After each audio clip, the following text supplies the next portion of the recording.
नमस्कार, न्यूज 18 देख रहे हैं आप और मैं हूं आपके साथ अमनदीप। चलिए बुलेटिन की शुरुआत करेंगे। देवभूमि के युवा एक साजिश का शिकार हो रहे हैं। उत्तराखंड की पवित्र धरती पर कुछ लोग एक ऐसी घिनौनी साजिश को अंजाम देने की कोशिश कर रहे हैं जिसका पर्दाफाश हुआ तो हर कोई हैरत में पड़ गया। जिहादी सोच का देवभूमि में नया प्लान उजागर हुआ है। न्यूज 18 पर आज इसी साजिश का खुलासा करेंगे। एक रिपोर्ट आपको दिखाते हैं।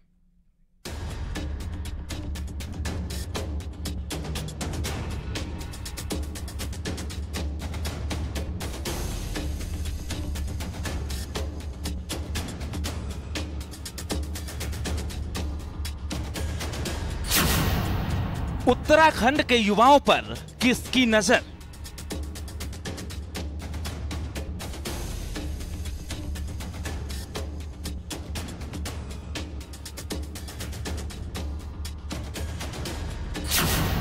उत्तराखंड की जवानी में घोल रहे जहर।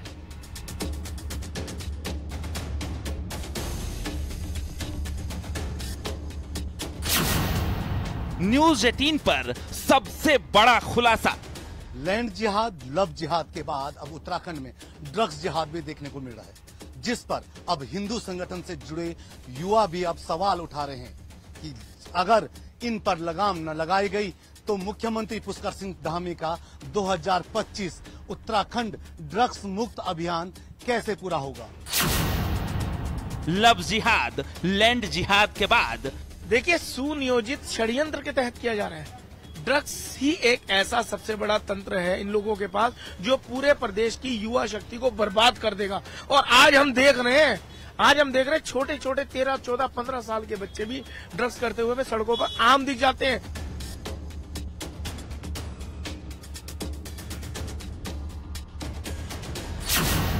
देवभूमि में ड्रग जिहाद।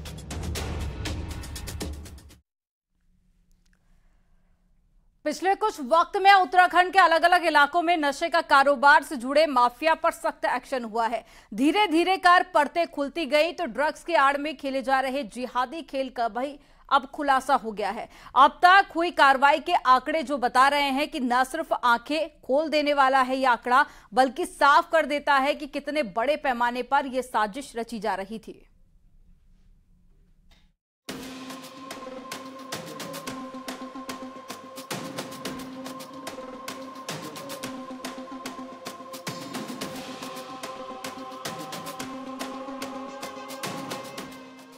उत्तराखंड की पानी और जवानी जितने ऊर्जावान हैं, जितने मेहनत कश और सीधे सरल और शुद्ध हैं, आज उतने ही खतरे में भी हैं।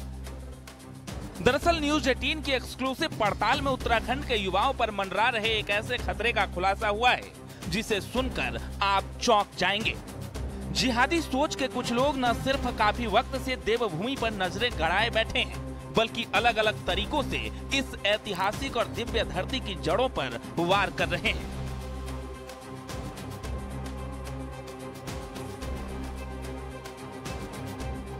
पहले चादर जिहाद, फिर लैंड जिहाद, इसके बाद लव जिहाद और अब एक नई जहरीली साजिश सामने आई है जिसका खुलासा आज न्यूज 18 करने जा रहा है।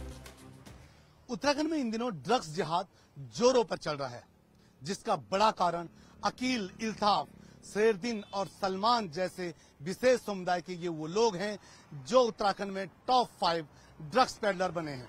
हाल ही में उत्तराखंड में पुलिस की लगातार कार्रवाई के बीच एक चौंकाने वाले फैक्ट का खुलासा हुआ है। दरअसल देवभूमि के अलग अलग इलाकों से एक के बाद एक ड्रग रैकेट सामने आए। पुलिस ने ताबड़तोड़ एक्शन किए और जब पड़ताल की गई तो कई बड़े सवाल उठने लगे। सबसे बड़ा सवाल ये कि क्या उत्तराखंड के युवाओं की रगों में जहर भरने का जिहादी प्लान शुरू हो चुका है। नियोजित षड्यंत्र के तहत किया जा रहा है। ड्रग्स ही एक ऐसा सबसे बड़ा तंत्र है इन लोगों के पास जो पूरे प्रदेश की युवा शक्ति को बर्बाद कर देगा। और आज हम देख रहे हैं छोटे छोटे 13, 14, 15 साल के बच्चे भी ड्रग्स करते हुए सड़कों पर आम दिख जाते हैं। सुलोचन सूंघते हुए आम दिख जाते हैं। इसमें चरस इतनी आसानी से उपलब्ध है, क्या पुलिस को नहीं पता? बरेली से इतना बड़ा इनका खेप आ रहा है। कौन लोग है लाने वाले? सारे मुस्लिम समुदाय के लोग हैं। तो आज इस देश को, इस प्रदेश को बर्बाद करने के लिए जो एक सुनियोजित षड्यंत्र है, उसमें सबसे महत्वपूर्ण भूमिका ड्रग्स की है। और ड्रग्स के आधार पर ही वो जो फंडिंग एकत्रित करते हैं, उससे लैंड जिहाद, लव जिहाद में उनके युवक हमारी बच्ची को बेला फुसला कर ले जा रहे हैं। आप देखिए, जिस क्षेत्र में भूमि का रेट 30,000 होगा, हिंदू बाहुल्य क्षेत्र में, वहां वो उसकी कीमत 50,000 देंगे सिर्फ एक भूमि के लिए, और उसके बाद ऑटोमेटिकली अपने लोग वहां से प्लान करते जाएंगे और वो लोग वहां पर विकसित होते चले जाएंगे। और इस सब की फंडिंग कहां से हो रही है? इन मस्जिदों से, इन अवैध मदरसों से। और ये जो ड्रग्स का व्यापार करने वाले बड़े बड़े, जिन्होंने राजनीतिक संगठन भी बना लिए अपने आप को सफेदपोश बनाने के लिए। अब सवाल ये कि हिंदू संगठनों के इन आरोपों के पीछे सच्चाई कितनी है? क्या सचमुच उत्तराखंड की धरती पर जिहादी सोच के तहत ड्रग्स सप्लाई की जा रही है? क्या उत्तराखंड के युवाओं को एक सोची समझी साजिश के तहत नशे के चंगुल में फंसाकर बेकार किया जा रहा है?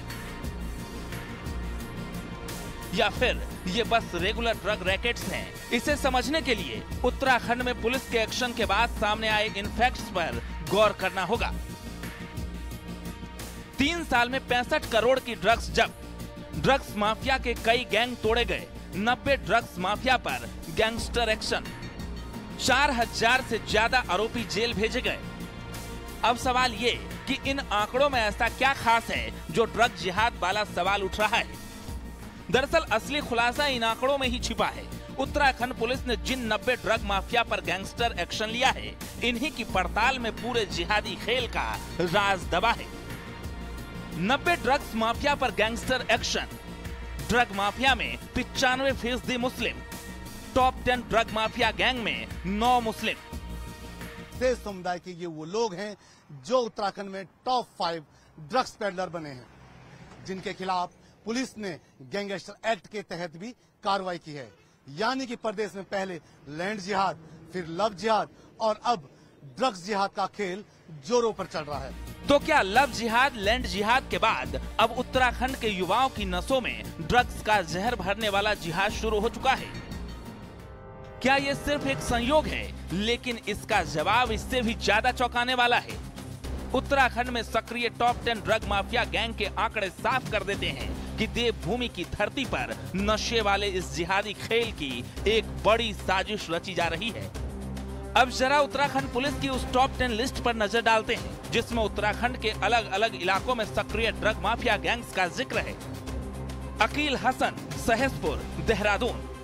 इल्ताफ अहमद, विकासनगर, देहरादून। शेरदीन, सहसपुर, देहरादून। सलमान खान, विकासनगर, देहरादून। राशिद उर्फ तौफीक, पटेल नगर, देहरादून। शाहनवाज, उधम सिंह नगर। महबूब खान, नैनीताल, कालाढूंगी। शाहू खान, बाजपुर, काशीपुर, जसपुर। यूसुफ, मसूरी और आसपास के इलाके। ड्रग्स एक्ट में खुद ही अपने आप में प्रॉपर्टी जब्ती का प्राविधान है, तो उसको भी हम यूज कर रहे हैं। और गैंगस्टर एक्ट में ही, इसके अलावा सिर्फ गैंगस्टर एक्ट में प्रॉपर्टी जब्ती करना, उसको तो सबसे ज्यादा यूज कर ही रहे हैं। तो पहले भी किया है, हम आगे इसका इम्प्लीमेंटेशन और स्ट्रिक्टली करेंगे और सुनियोजित ढंग से करेंगे। पिछले 3 साल के अंदर उत्तराखंड पुलिस ने नशे के इस कारोबार पर तेजी से एक्शन लिया है, जिसमें 90 से ज्यादा माफिया गैंगस्टर एक्शन की जद में आए हैं, तो वहीं 4000 से ज्यादा अपराधी सलाखों के पीछे धकेले गए हैं। में जो मेनली हमारा सबसे बड़ा चैलेंज है वो स्कूल्स कॉलेजेस हैं। जो युवा पीढ़ी है हमारी, जो कॉलेजेस में पढ़ रही है, वहाँ पर भी कुछ घटनाएं ऐसे सामने आई है कि वहाँ पर भी सप्लाई हो रही है, तो वो सबसे बड़ा हमारा फोकस है। उसके बाद जैसा आपने कहा कि जो दूर दराज के क्षेत्र है, पहाड़ी एरिया है, वहाँ पर भी धीरे धीरे सप्लाई बढ़ रही है। तो इसमें हमारा जो फोकस है कि जो मेन सप्लायर्स हैं, जो बाहर से सप्लाई कर रहे हैं, उन लोगों पर कार्रवाई करना, जिससे कि ये पूरी सप्लाई चैनल को ध्वस्त किया जा सके। वही सवाल ये भी है कि आखिर उत्तराखंड में ये नशे का सामान आ कहां से रहा है? ड्रग माफिया गिरोह के ये लोग कहां से नशे का ये जहर लेकर आते हैं और युवाओं की रगों में घोलने का काम करते हैं? दरअसल ये पूरा नेटवर्क कई सोर्स से ड्रग्स की सप्लाई करता है। इसके लिए 3 तरीके से काम किया जा रहा है। सबसे ज्यादा ड्रग्स की सप्लाई यूपी के बरेली से होने की बात सामने आई है। इसके अलावा हरियाणा और उत्तराखंड की कई फार्मा कंपनियों के मेडिकल स्क्रैप से भी ये गैंग नशे की डोज तैयार करते हैं। साथ ही ऊंचाई वाले इलाकों में भी नशे की पौध तैयार की जाती है।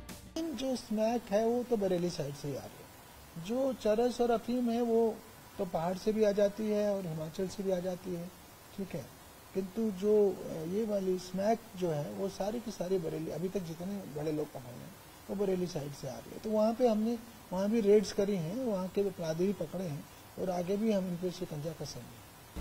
मुख्यमंत्री पुष्कर सिंह धामी ने पिछले दिनों जबरन धर्म परिवर्तन पर बेहद सख्त कानून लाकर राज्य के भीतर लव जिहाद पर नकेल कसने को लेकर बड़ा एक्शन किया था। साथ ही इसके बाद जब लैंड जिहाद की साजिश का खुलासा हुआ तो सरकारी जमीनों से अतिक्रमण हटाने के लिए तेजी से अभियान चलाकर प्रदेश में जड़ें जमाने की कोशिश कर रहे लैंड जिहादियों के मंसूबे ध्वस्त किए गए। अब देवभूमि में इस जहरीले जिहाद की कोशिशों पर भी कोई बड़ा कदम उठाने का वक्त आ गया है। हिंदू संगठन से जुड़े लोग भी सवाल उठाने लगे हैं कि मुख्यमंत्री पुष्कर सिंह धामी का उत्तराखंड 2025 ड्रग्स मुक्त अभियान कैसे साकार होगा, जब उत्तराखंड में ड्रग्स माफिया विशेष समुदाय के लोग बने हैं, जिन पर अब वो ये भी मांग कर रहे हैं कि इन पर अब सख्त कार्रवाई की जाए। कैमरा सहयोगी संदीप के साथ में सत्येंद्र बरतवाल, न्यूज 18 देहरादून। उत्तराखंड को 2025 तक ड्रग फ्री स्टेट बनाने की मुहिम चलाई जा रही है, तो केंद्र सरकार की तरफ से भी बड़ा सहयोग मिल रहा है। केंद्र सरकार देश भर में एंटी नार्कोटिक्स मिशन चला रही है और इसे लेकर बड़ी कार्रवाई भी हो रही है। खुद केंद्रीय मंत्री अमित शाह इस पूरे अभियान की निगरानी कर रहे हैं, तो वहीं प्रधानमंत्री मोदी ने भी मन की बात कार्यक्रम में इस अभियान का जिक्र किया था।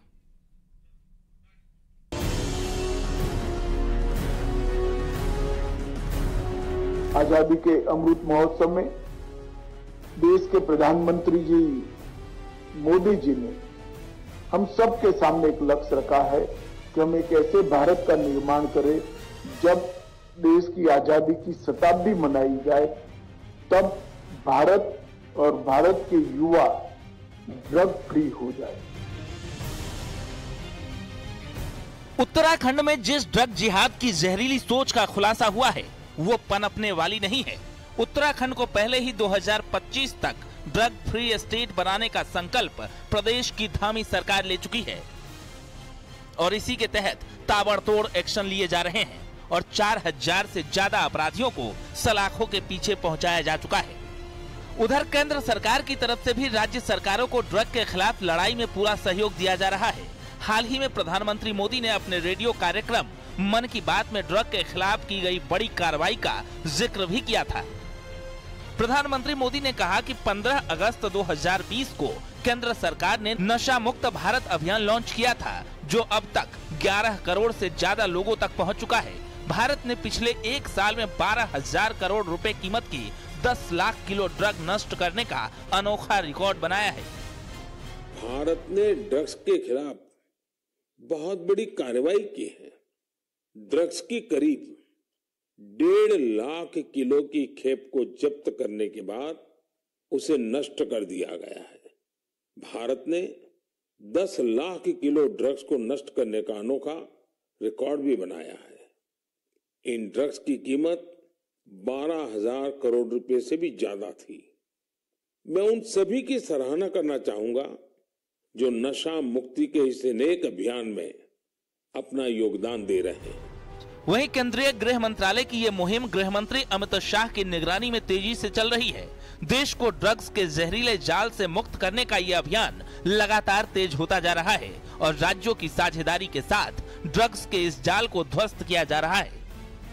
नशे की आदत एक भी युवा में न हो, ऐसे भारत का सृजन हमारा लक्ष्य है और इस दिशा में राज्य और केंद्र दोनों मिलकर ही काम कर सकते हैं, वरना ये अभियान कभी सफल नहीं हो सकता।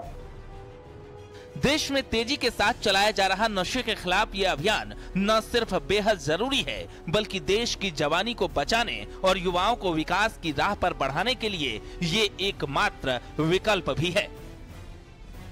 Bureau report, news 18। और ब्रेक के बाद आपको दिखाएंगे बलरामपुर के मौलाना ने सीएम योगी को क्यों देवता बताया, लेकिन फिलहाल रुकेंगे एक छोटे से ब्रेक के लिए।